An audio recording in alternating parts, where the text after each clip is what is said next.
Расскажите о самых ужасных случаях, которые произошли с вами в хорошо освещенных и людных местах.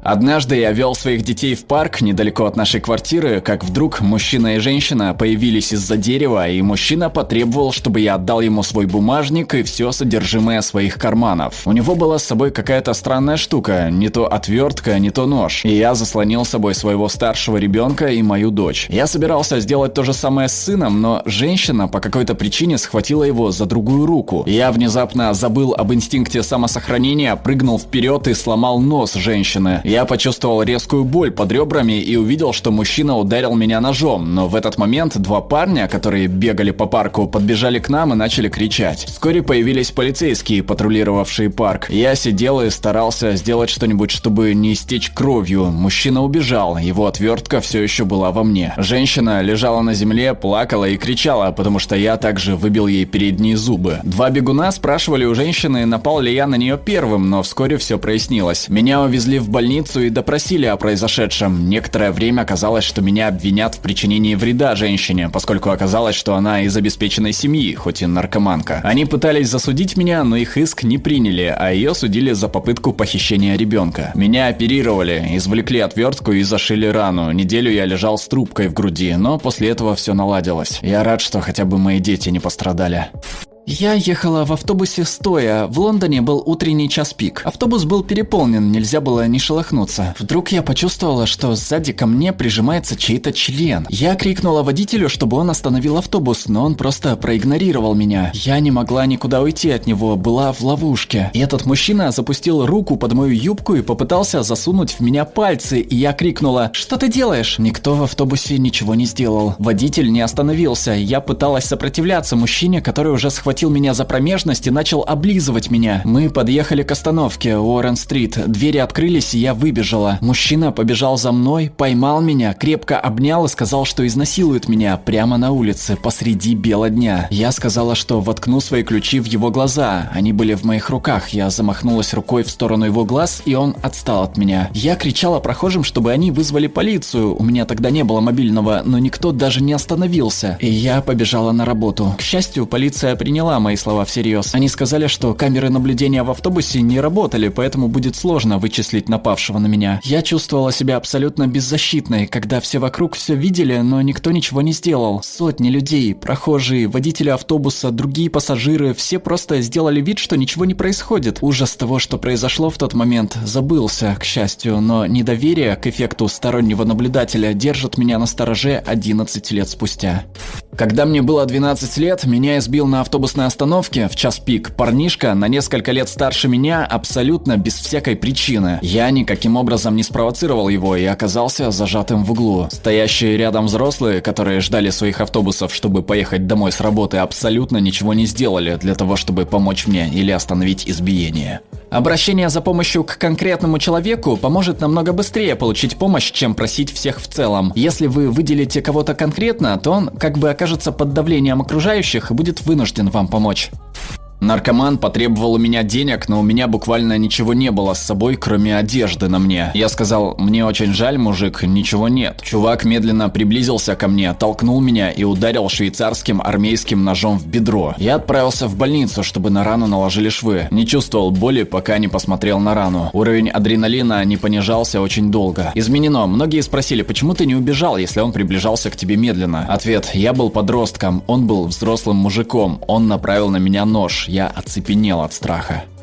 Пару лет назад я, как обычно, бегала в центре города, когда поняла, что за мной увязался парень, которого я ни разу не видела прежде. Он несколько раз пытался заговорить со мной, а потом просто схватил меня сзади, как настоящий маньяк. Я вырвалась, начала кричать и стучать по капоту проезжавшей мимо машины. Он убежал, его так и не смогли найти. Я еще год боялась выйти на пробежку.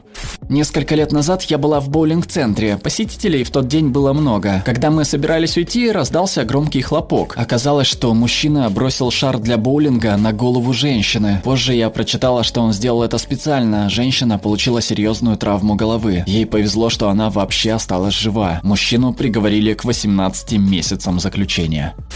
Я и моя собака остановились на пешеходном переходе. Собака залаяла на женщину и испугала ее. Как только она залаяла, зажегся зеленый свет, но женщина начала кричать на меня, что я должен контролировать свою собаку, и вытащила электрошокер. Я хотел перейти улицу, но она подняла еще больший шум и заявила, что ударит меня электрошоком. Моя собака продолжала лаять на женщину. Мы остановились посреди улицы на оживленном перекрестке, и я уже думал, что меня ударят электрошоком перед всеми этими людьми. Мне было примерно 11 лет, я был в Кейптауне, где навещал родственников. Мои родители шли передо мной, я и моя маленькая двоюродная сестра шли прямо за ними. Мы были в торговом центре, Tiger Valley Center, если тут есть южноафриканцы. В общем, кажется, родители остановились, чтобы снять деньги из банкомата, а мы с двоюродной сестрой просто дурачились, как любые дети в таком возрасте. Какой-то парень, примерно лет 25, который сидел на скамейке напротив нас, указал на нас, потом на моих родителей, а затем провел пальцем по своей шее. Затем он расстегнул куртку и вытащил из кармана пистолет. Не знаю, был ли пистолет настоящим, желания выяснять это у меня не было. Я сразу сказал об этом родителям, мы оповестили сотрудников охраны и в конце концов ушли. На меня напали и обхватили рукой мою голову. Целая группа людей смотрела, как я кричал. Мне было 13, и пока это происходило, какой-то торчок поднял мой велик и уехал на нем. И все это было на главной площади нашего города, буквально в центре города. С тех пор я всегда ношу с собой нож. Радует только то, что мне потом удалось вернуть свой велик. Разрыв свища у пациентки в моей больнице. Кровь повсюду. На полу, на потолке, на сотрудниках, везде, где только можно представить. Брызги повсюду. Врачи и медсестры занимались ею 45 минут, но не смогли сделать ничего, чтобы спасти ее. Комната выглядела так, будто в ней кого-то рассекли мечом, но хуже всего было то, что 3 ее детей присутствовали и видели это. Чуть не утонула в 6 лет в бассейне для взрослых, где было полно людей. Я барахталась, как мне показалось, всего минуту, быстро задыхалась и наглоталась воды. Никто вокруг меня не слышал моих криков из-под воды. Никто не помог. Слава богу, мама вытащила меня, пока не стало слишком поздно. И вот так у меня появился страх перед водой. Много лет назад я только собирался войти в ресторан, где был помощником менеджера, когда ко мне подошел огромный парень, который улыбался во весь рот и, казалось, был настроен дружелюбно. В целом, как бы всем видом говорил: «Прости, мне просто нужно спросить тебя кое о чем». Не успел я опомниться, как он начал кричать на меня и спрашивать о друге, с которым я давно не виделся. Оказалось, что мой друг украл травку у этого воротила и по какой-то причине впутал в это дело мое имя. Прямо посреди оживленной улицы большого города он вытащил нож и сказал, что перережет мне горло, если я сейчас же не отдам ему 350 фунтов. До сих пор не помню, что я сказал ему, но он ушел, сказав, что убьет меня, если увидит еще хоть раз. И я пошел работать. Мне было 10 или, возможно, 12 лет. Мама взяла меня с собой в торговый центр, где она хотела пойти в Таргет. Рядом с Таргет был магазин, где продавались бейсбольные карточки и комиксы, и пока мама занималась шопингом, я решила посмотреть коллекционные карточки. Пока я осматривала карточки на витринах, в магазин вошел мужчина. Он осматривался минуту, затем подошел ко мне и спросил, нравятся ли мне бейсбольные карточки. Я ответила, что нравится, и он сказал, что в его фургоне есть карточка с Бейбом Рутом, и спросил, не хочу ли я пойти с ним, чтобы посмотреть на нее. Мы стояли прямо рядом с кассой, за ней стоял кассир, но мне стало немного жутко рядом с этим мужчиной. Я отказалась и пошла в Таргет, чтобы найти свою маму. Когда я заходила туда, я оглянулась и увидела, что он идет за мной. Я начала испытывать небольшой страх, поэтому перешла на ряд с женским бельем, потому что думала, что он не пойдет туда за мной. Но он не отставал от меня, пока я не нашла маму. Я не стала рассказывать ей об этом, потому что не хотела пугать ее. Тогда я подумала, что он, наверное, хочет отобрать мои $10, но сейчас я понимаю, что он хотел чего-то другого.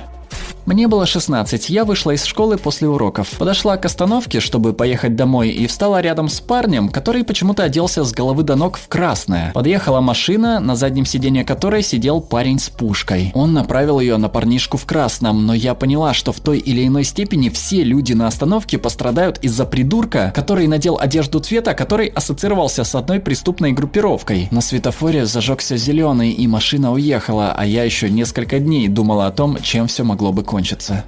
Недавно я пошла в бухту дельфинов, чтобы осуществить самое первое в своем списке желаний – поплавать с акулами. Со мной пошла моя лучшая подруга. Нам обеим за 40, и мы обе по-своему привлекательны. Наш инструктор по плаванию с акулами флиртовал с нами, но мы не придали этому значения. Когда мы вошли в воду, он велел нам сесть на скамейку. Затем он сделал так, что акула оказалась на наших коленях. Программа предусматривала, что инструктор поможет нам потрогать акулу руками. Он взял нас обеих за руки и поднес их к своему эрегированному члену. Мы снова сначала как бы не придали этому значения, думая, что это произошло случайно. Затем он велел нам раздвинуть ноги, чтобы мы обхватили акулу ногами и посидели на ней. Он запустил свои руки под наши бедра и начал щупать наши задницы, пока мы не остановили его. Нам обеим было очень не по себе. Это испортило мне радость от того, что я исполнила свое самое большое желание. Меня пугает и ужасает мысль о том, сколько ему попалось женщин и детей, с которыми он проделывал то же самое. Место было хорошо освещенное и многолюдное, так как это произошло у меня на работе, а я в то время работал литейщиком в литейном цехе. Из-за ошибки с металлом его пришлось положить обратно в печь, а не залить. Для этой работы был нужен кран, чтобы доставить ковш, огромное ведро, заполненное расплавленным металлом, в печь. Затем ковш нужно было перевернуть и залить металл обратно в печь. Я был тем счастливчиком, кто должен был сделать это. Машинист крана допустил ошибку, из-за чего ковш сместился. В результате на меня хлынула волна расплавленного металла при температуре 1600 градусов Цельсия, подобно воде, которая льется с ложки под краном. Из-за того, что расплавленный металл ярко светился, я не смог оценить глубину волны в тот момент, но все же посмотрел вниз и увидел лишь оранжевый свет повсюду ниже моего пояса. Это длилось всего мгновение, но за это мгновение я успел подумать обо всех возможных последствиях такого для моего тела. Никаких последствий не было, волна была тонкой, как струя воды, стекающая с ложки под краном, а мой костюм был достаточно защищенным, но тогда я был на самом деле напуган. Обязательно подпишитесь на наш канал, чтобы не пропустить новые супер интересные обсуждения. Становитесь нашим патроном по ссылке в описании и слушайте наши выпуски фоном, без рекламы и цензуры, а также дополнительные острые выпуски, которые не попали на YouTube из-за цензуры площадки. Ну а пока предлагаем посмотреть другие наши видео.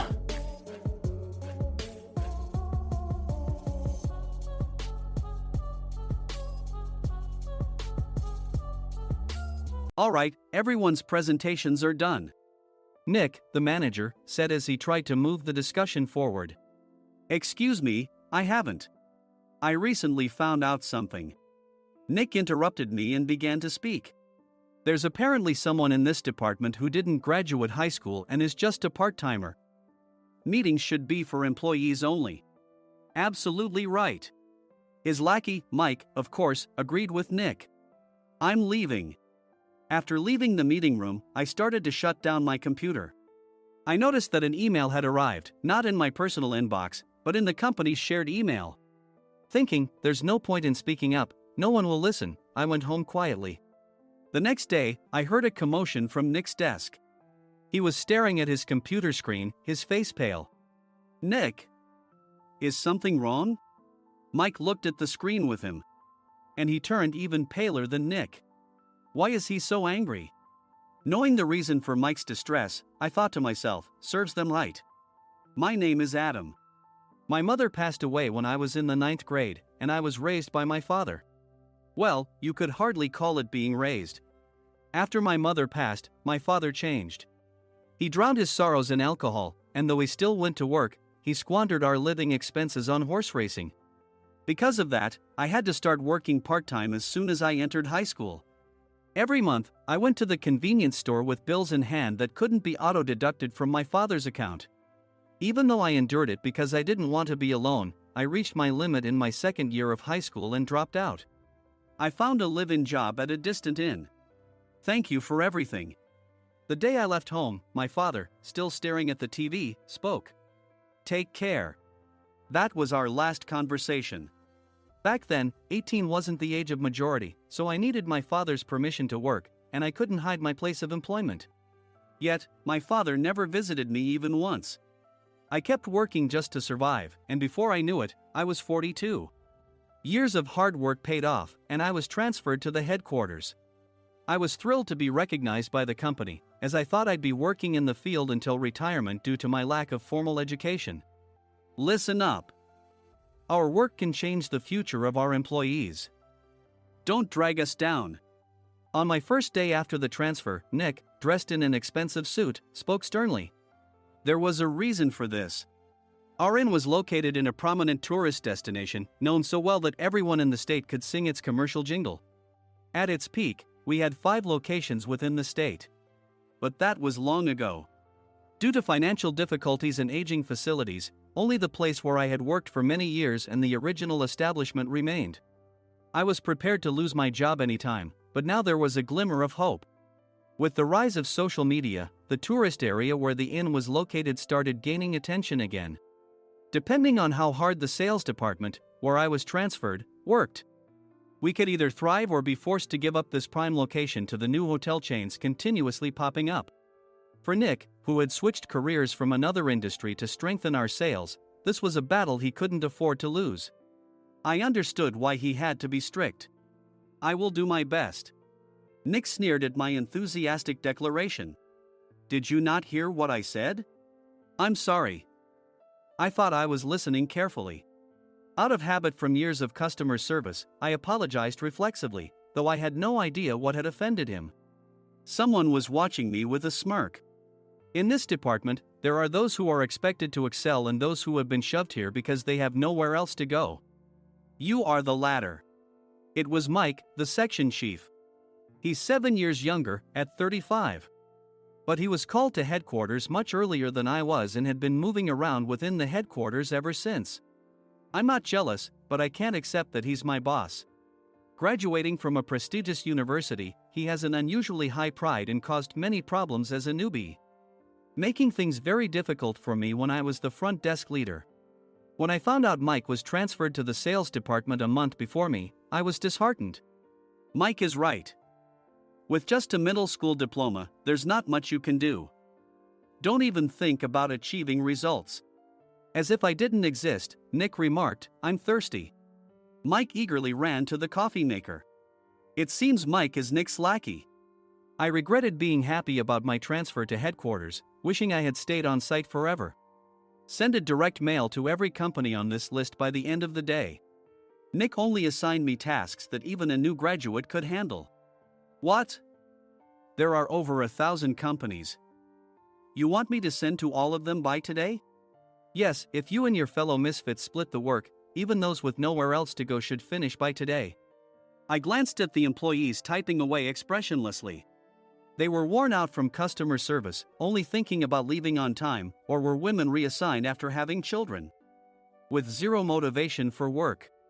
Even Sam, a new graduate from the same university as Mike, who was supposed to be among the expected achievers, had no enthusiasm for the job, having joined the company wanting to do customer service. "I don't care what they say, I plan to quit any time," he said. Only Nick and Mike were highly motivated, making all the decisions between the two of them. I originally only wanted to work at the inn to survive and had no particular attachment to this job. I swallowed my words, thinking I had no right to reprimand them. About a month after the transfer, Nick told us with a frustrated look. "To commemorate the 50th anniversary, we've decided to create a plan exclusive for one group per day. Originally, Mike and I were supposed to come up with it, but our president, Mr. Thompson, insists on hearing everyone's opinions. So, you all get a chance." As Nick explained, Mike began handing out prints. Make sure not to embarrass Nick.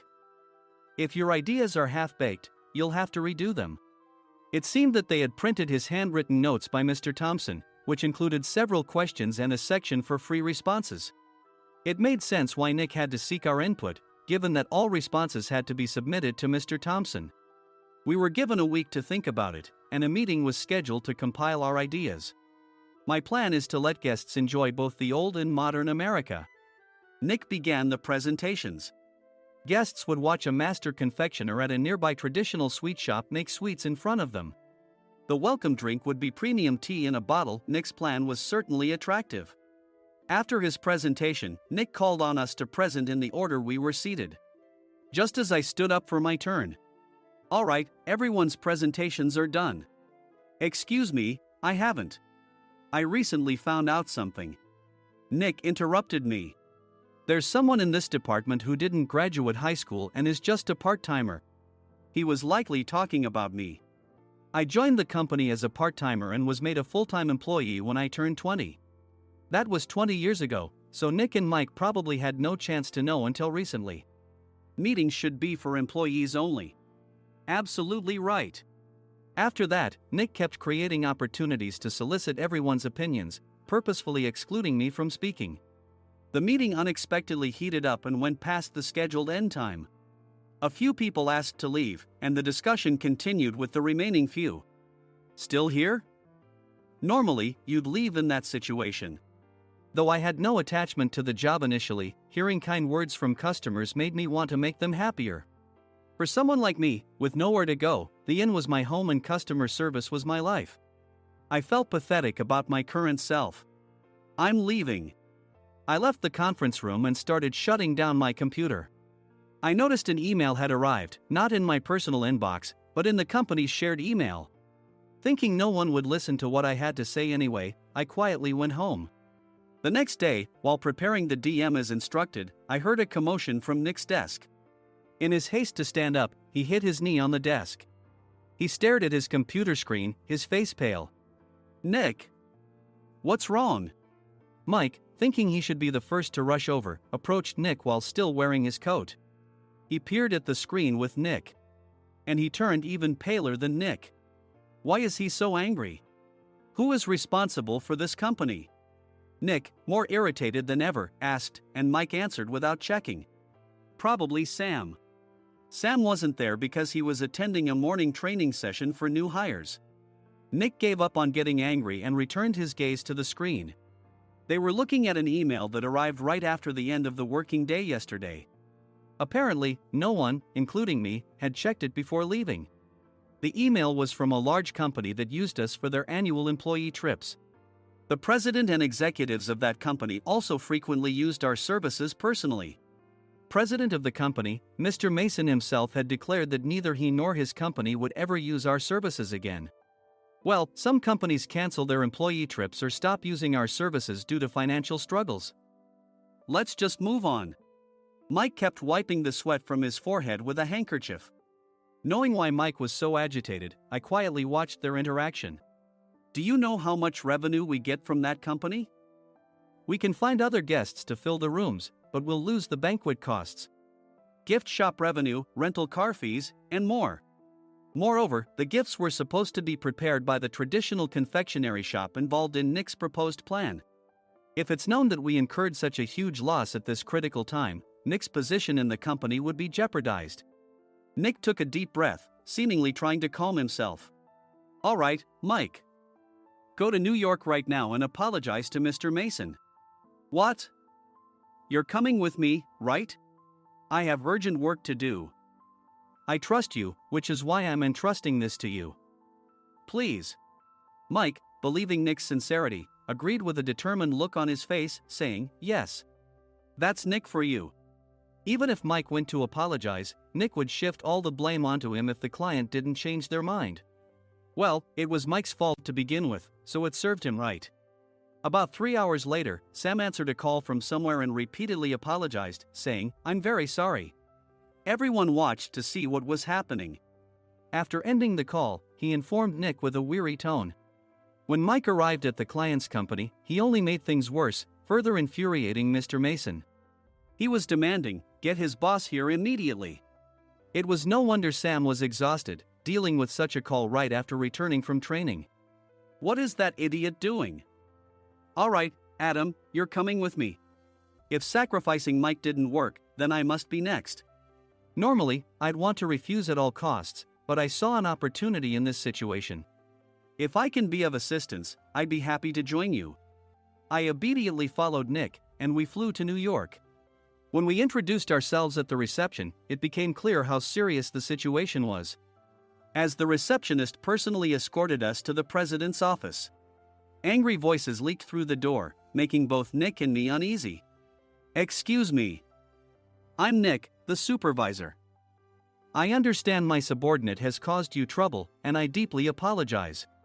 Nick, with his experience in the corporate world, knew enough to offer an apology before excuses. However, his customer service skills left much to be desired.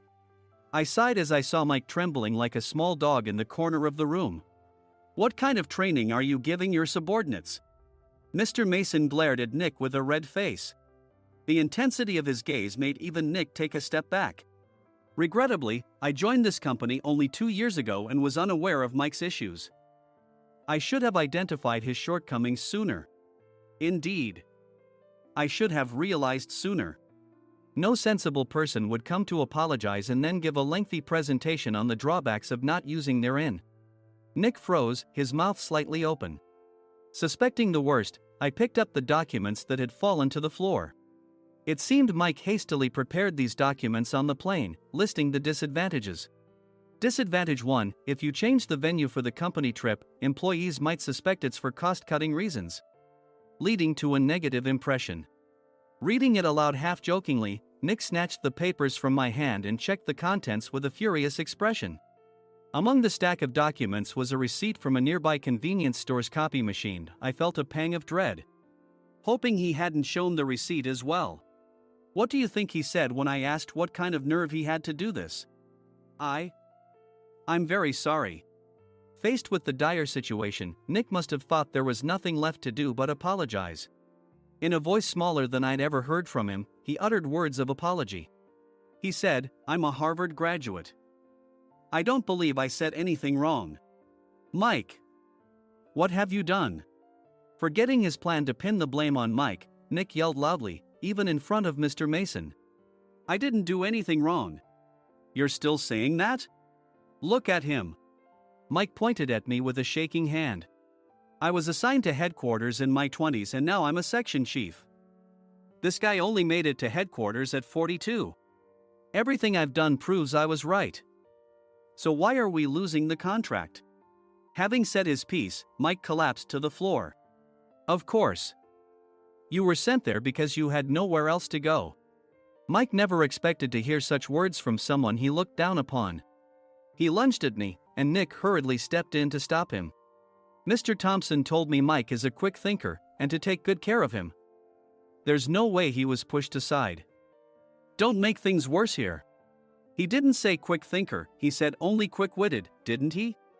I don't remember that part." I recalled the many troubles Mike caused when he was a newbie.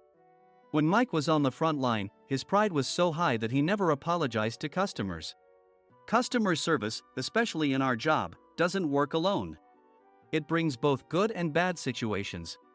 If the front staff or housekeepers made mistakes, or the cleaning company didn't properly clean a room, one had to apologize to the customers regardless of personal fault. Mike, in such situations, would never apologize, insisting he wasn't at fault. This often angered customers, and as the front desk leader, I frequently had to apologize on his behalf. He caused complaints and disrupted operations, which is why he was quickly moved to headquarters. In departments where he didn't interact directly with customers, his quick thinking was beneficial and things went well. But it seemed his flaws were starting to show. Corporate reservations are supposed to be entered into the system by the sales representative. But a quick check yesterday revealed that more than 10 items were missing from the client's reservation. The handover document clearly stated what needed to be prepared. Why didn't you enter it into the system? Why do we have to give them special treatment? Filling rooms near the banquet hall, setting up all the food in advance. Specifying the brand of wine, they're too demanding. No wonder he always angered customers, I thought, feeling a headache coming on. Grouping them in rooms near the banquet hall is for our benefit too. It makes it easier for the staff to set up beds and serve breakfast since everyone's schedule is synchronized. As for the other requests, Mr. Mason suggested them to lighten our load. I didn't know that. Nick finally seemed to realize that Mike was the one who had angered the client. What did you say to them? I just told them we wouldn't give them special treatment anymore. We shouldn't waste effort on things that don't bring in money. I was utterly exasperated at his lack of understanding of customer service. Of course, we shouldn't comply with unreasonable demands. But carrying over successful practices from past stays makes customers feel remembered and enhances their experience. Good memories encourage repeat visits. That's part of our job. I looked down at Mike, who was sitting on the floor. In our job, nothing is a waste. Mr. Thompson likely moved you to the sales department, hoping you'd finally understand this. How do you think he feels now that you've failed to meet his expectations? Mike, tears in his eyes, fled the president's office. I was amazed he still hadn't apologized. You have it tough, Adam. It's okay, we're all employees of the same company. I deeply apologize for this disrespectful incident. Especially after all the care you've shown us. If it weren't for you, Adam, I really would have stopped staying here. When I heard you were moving to the sales department, I was willing to reconsider if you handled it. Seeing us talk so amicably, Nick's face contorted. Do you two know each other? Adam's service is excellent. I always requested him specifically. Normally, we don't accept specific staff requests, but we made an exception for Mr. Mason, adjusting my shifts accordingly. He had personally stayed at our hotel just before my transfer, and during casual conversation, I mentioned, I'm moving to the sales department soon. If I hadn't told him then, things could have been much worse. Please continue to take care of us. I look forward to it. On the return flight, Nick awkwardly offered me a can of beer. It's still working hours. Of course, I had no intention of forgiving him for a single beer. Nick might try to pin everything on Mike and avoid any consequences. While pondering this, a startling fact came to light. Nick, the tea bottles for the plan have arrived. I handed Nick a bottle labeled with our inn's name. They look good. What are you talking about? These are plastic bottles. I had assumed we would use the trendy, high-end bottling tea. But what arrived were ordinary plastic bottles of tea with customized labels. The only unique aspect was the label, which had the inn's name, making it look customized. Upon further investigation, I discovered that a substantial amount of money was set to be paid to the tea company. It was priced like bottling tea. Does this plastic bottle really cost $100 each? The tea inside is specially blended for us. The extra cost is for that. Wouldn't it be better to use another tea company? Or is there a specific reason we must use this one? As Nick continued to make excuses, I showed him a printed email. I informed the tea company's president, Mr. Mitchell, that we discovered irregular payments and he confessed. He said you two were high school classmates and planned to split the extra money. That idiot. Why did he confess? That's not important. You should worry about yourself, this could turn into a police matter. Opening the bottle cap, I suggested. How about calming down with this tea? It supposedly has a relaxing effect. Nick drank the tea frantically. In the following days, decisions were made about their fates. Mike was reassigned to the General Affairs Department, with no chance of transfer or promotion, as per Mr. Thompson's orders. As for Nick, since the payment to the tea company hadn't yet been made, he narrowly avoided legal trouble. Instead, he was encouraged to leave the company, and to avoid further complications, Nick submitted his resignation. Rumor has it that connections between HR departments have made it difficult for him to find new employment. Even though it was good to have those two gone, something unexpected happened in the sales department. Everyone became motivated and united in refining the 50th anniversary plan. In the end, my plan was adopted. We collaborated with the Tourist Information Center to provide personalized guides. The plan, tailored to the number of guests, was truly special for the 50th anniversary. Hey, is Adam's family coming to stay? I immediately booked that special plan for my family. Sam noticed it on the reservation list and quickly picked up on it. Yes, I'm inviting my father. That's great. I might invite my parents too. I lacked the courage to face my father just as Adam. But here, with the confidence Mr. Mason praised, I felt ready. The 50th anniversary plan was a perfect opportunity to reconnect with my father. I hoped to bring back the days when we could laugh together as we once did.